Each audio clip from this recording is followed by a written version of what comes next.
partner Clark Kellogg, bringing you the 2K Sports NCAA Selection Show. We're all set to show you the seedings and pairings, so get out your bracket sheet, get those pencils ready.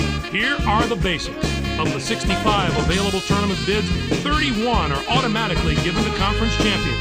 The tournament committee hands out the remaining 34 bids on an at-large basis. An opening round game will take place on Tuesday night to narrow the field to 64 teams. Before we get into the brackets for the upcoming tournament, let's take a look at the final top 25 media poll. There are a couple of major changes in the rankings as March Madness approaches. The Clemson Tigers jumped all the way from the number 14 spot to number 9. They're peaking at just the right time, Greg. This is exactly the way you want to be playing going into the tournament. Also, a new team has fought its way into the top 25. The Indiana Hoosiers are back in the poll as the number 23 team. Now let's take a look at the NCAA tournament bubble and see which teams are sitting at home with their fingers crossed, hoping to see their name in the brackets. There are a lot of worthy candidates among these 10 teams, Clark. Which of these bubble teams stands out to you right now? Cal could have sealed their invitation with a better regular season finish. But the fact is they play in a very tough conference, and that does weigh heavily in their favor. You got that right, and who else might be in the same position? Boston College did just enough to get on the bubble, and I'm not sure they did enough to get off the bubble. There may have been a few too many bumps in the road for them. I'm sure it's been a long week for those teams, but the wait's almost over. The NCAA Selection Committee has finished its meeting, and we're ready to unveil the top 4 seeds in this year's tournament. The Penn State Nittany Lions are the top overall seed, and they will play in the East Region. On to the second number 1 seed, who will play in the South Region. The USC Trojans are seeking their second NCAA championship in school history. The Mean Green of North Texas are our third number 1 seed, and they'll play in the Midwest Regional. They're back in the tournament again, and no doubt they'll be feeding off the experience of last year's appearance as they try to get to the Final Four this year. And finally, our fourth number 1 seed will play in the West Regional. The Kentucky Wildcats are in the tournament field as a number 1 seed for the 10th time in the history of their program. Now, here's how the brackets shape up based on where the number 1 seeds have been assigned. In one national semifinal game, the winner of the East Regional will play the winner of the South Regional. In the other semifinal game, the winner of the Midwest Regional will play the winner of the West Regional. Those games will be played on Saturday, March the 31st. Then it'll be on to the national championship game on Monday night, April the 2nd. Any surprises in there for you, Clark? I think they got the teams right, but I'm a little curious about how they're ordered. The selection of the top overall seed differs with the opinion of the media, which will raise some eyebrows across the country. So, with the number 1 seeds out of the way, it's finally time to tackle the rest of the bracket. First up, we take a look at the East Regional. The Penn State Nittany Lions are the top seed and won.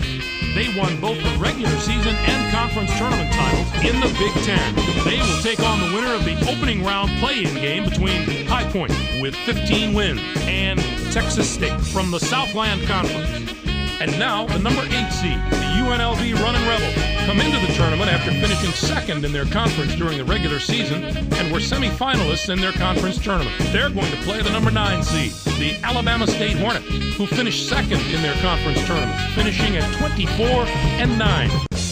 Alabama comes in as the number 5 seed, finishing at 20-9. And they will take on the 12th seed from the Patriot League, the Lafayette Leopards, with 23 wins. Kansas enters the field as the number 4 seed from the Big 12. It's yet another appearance in the brackets for a school that's no stranger to the NCAA tournament. They'll be getting ready to face the number 13 seed, the Kansas State Wildcats, finished the season with 18 wins. The Kansas Jayhawks will be an extremely dangerous team in this tournament, mainly because they have such terrific veteran leadership. Coaches love when they have guys on the floor that have been around the block a few times because they don't get rattled. They play with composure. I look at the experience of this team as something that could put them over the top. The Memphis Tigers are in as the number 6 seed. They'll be taking on the number 11 seed, the UCLA Bruins, with 16 wins.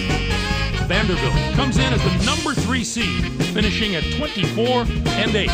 Wisconsin-Milwaukee comes in to face them at number 14 with 18 wins in the tournament championship of the Horizon League. Our number 7 seed is from the A-10 Conference. The Duquesne Dukes were rewarded for their outstanding play this season with an at-large bid and a ticket to the Big Dance. They are going to play the number 10 seed, the Oregon Ducks, who were semifinalists in their conference tournament, finishing at 16 and 12. Next up is the number 2 seed. The Fairfield Stags are the conference tournament and regular season champions from the Metro Atlantic Conference. They'll be going up against the number 15 seed, the Yale Bulldogs, with 17 wins. This marks their 4th appearance in the NCAA tournament in the history of their school. There are going to be some incredible matchups in the later rounds of this bracket. If the top seeds can avoid the early upsets, we can look forward to some real heavyweight battles. Next up, we'll take a look at the South Regional. The USC Trojans are the top seed, finishing at 33 and 0. They won both the regular season and conference tournament titles in the Pac-10. They'll take on the East Tennessee State Buccaneers, the number 16 ranked team. This marks their 10th appearance in the NCAA tournament in team history. Utah comes in as the number 8 seed, finishing at 21 and 12. Central Florida comes in to face them at number 9 with 21 wins and the regular season championship of Conference USA. NC State enters the field as the number 5 seed from the ACC. This marks their 28th appearance in the NCAA tournament in school history. They'll be getting ready to face the number 12 seed, the Governors of Austin Peay, finished the season with 22 wins. The North Carolina State Wolfpack do the one thing that all great teams absolutely must do, and that's play tremendous team defense. These guys have been shutting down opponents all year with a combination of speed, intelligence, and sheer determination. There have been NCAA championship teams of all shapes and sizes, but all of them played good, strong defense. Georgia Tech comes in as the number 4 seed, finishing at 19 and 11. They'll take on the 13th seed from the Big West, the Mustangs of Cal Poly, with 19 wins. And now the number 6 seed, the Indiana Hoosiers, come into the tournament on the strength of a 3rd place finish in their conference regular season and finish 2nd in their conference tournament. They are going to play the number 11 seed, the Nebraska Cornhuskers, who finished 2nd in their conference tournament, finishing at 20 and 12. The Texas Pan American Broncos are in as the number 3 seed. They'll be taking on the number 14 seed, the South Carolina State Bulldogs, with 25 wins. Next up is the number 7 seed. The Charlotte 49ers have established themselves as one of the best teams from the A-10 Conference. They'll be going up against the number 10 seed, the Arizona Wildcats, with 19 wins. They return once more to the very familiar surroundings of the NCAA tournament. Our number 2 seed is from the ACC. The Duke Blue Devils had a tremendous year that included a regular season championship. They're going to play the number 15 seed, the Ball State Cardinals, who came in first in their conference tournament, finishing at 17 and 11. Looking into the future a little bit, this bracket looks poised for a titanic matchup in the regional final. If the top 2 seeds can take care of business in the first 3 rounds, we have the possibility of a classic Elite 8 meeting. On to our 3rd bracket of the day. Let's take a look at the Midwest Regional. The Mean Green of North Texas are the top seed and won. They won both the regular season and conference tournament titles in the Sun Belt Conference. They'll take on the St. Francis Red Flash, the number 16 ranked team. This is their 3rd appearance in the NCAA tournament in the history of their school.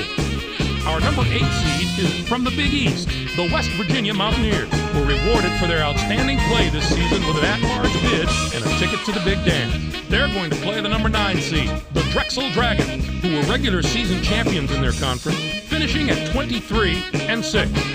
The Tennessee Volunteers are in as the number 5 seed. They'll be taking on the number 12 seed, the California Golden Bears, with 17 wins. Michigan State enters the field as the number 4 seed from the Big Ten. This will be their 29th appearance in the NCAA tournament in school history. They'll be getting ready to face the number 13 seed, the Creighton Blue Jays, who finished the season with 20 wins. The Michigan State Spartans are a team I love watching play. They've been one of the highest scoring teams in the country, and I don't see any reason for them to slow down during the tournament.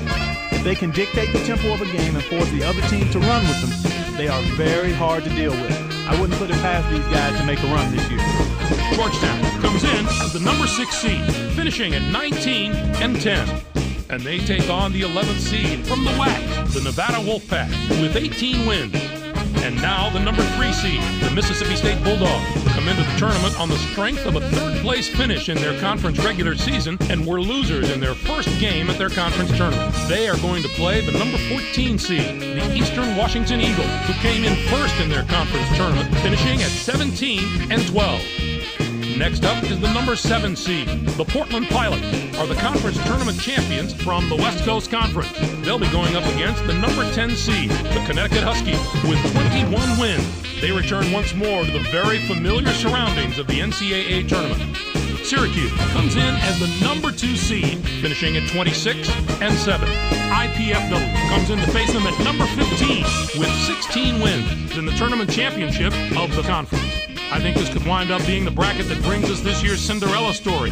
A few of the higher seeds here have had terrific seasons, and I'll be surprised if at least one of them doesn't put together a long run in this tournament. And finally, let's have a look At the West Regional, the Kentucky Wildcats are the top seed, finishing at 29-3. They won both the regular season and conference tournament titles in the SEC. They'll take on the Air Force Falcons, the number 16 ranked team. This will be their 5th appearance in the NCAA tournament in school history. Next up is the number 8 seed, the Arkansas Pine Bluff Golden Lions are the conference tournament and regular season champions. From the Southwestern Athletic Conference, They'll be going up against the number 9 seed, the Xavier Musketeers, with 24 wins.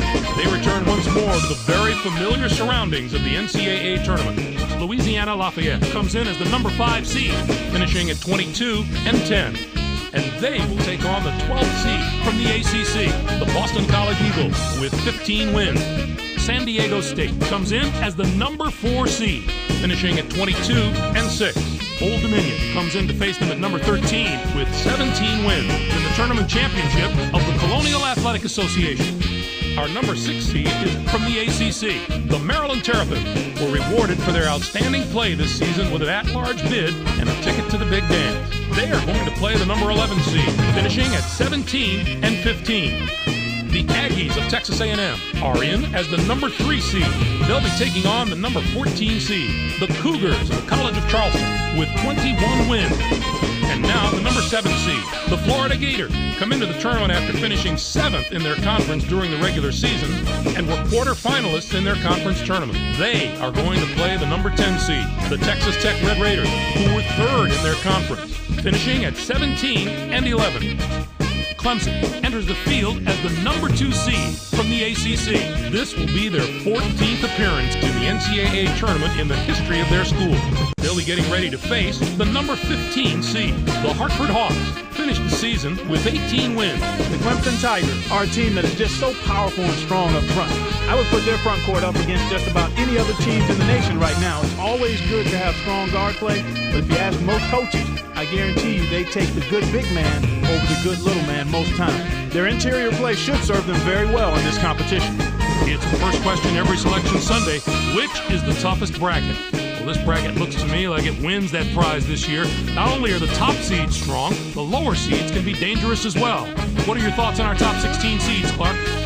Maybe I haven't agreed with the selection committee every year, but I think they did a great job this time. The top 16 look just about right to me. Texas Pan American is going to join the list of number 3 seeds that we've seen make serious Final Four runs in recent years. They've got the talent to really explode in this tournament. Now, let's bring the conference picture into focus. The ACC gets 16. The SEC with 6. 5 out of the Pac-10. The Big 12 gets 5 teams. What a down year for the non-power conference. We're used to seeing at least one of those conferences compete on the level of the power conference, but not this year. And let's not forget the teams out of the Southwestern Athletic Conference. For a small conference, they competed at a very high level this year. Those teams could be the place to look if you're trying to find a Cinderella story in the tournament. I'm surprised there were so few bids for the teams in Conference USA. It was an especially disappointing year for that conference. Usually you can count on a few of the nation's elite teams coming out of there, but this was a season where very few of those teams could maintain any type of positive momentum. We showed you the bubble teams before. Now that we know who's in and who's out, what do you think of the selections, Clark? UCLA did the right thing by scheduling a very difficult slate of games this year. Sure, it might have resulted in a few more losses than they wanted, but their strength of schedule was what got them in the tournament. While they start prepping for their first-round games, 5 teams on the other side of the page will be full-time students again. Troy had a good shot at an at-large bid, or so I thought. But the bottom line this year was the bubble was too crowded with major conference teams, and and they got stuck on the outside. Thanks, Clark. I'm sure that this year will provide us with all the thrills and excitement that we've come to expect from the tournament. Greg, it's going to be a fantastic tournament. We've got an outstanding field and a lot of sensational players. I guarantee there are some memorable moments soon to come. For my partner Clark Kellogg and for all of us here in the 2K Sports Studios, I'm Greg Gumbel. Thanks for joining us on the NCAA Selection Show, brought to you by State Farm, the #1 auto insurer. Enjoy all the excitement of the NCAA tournament.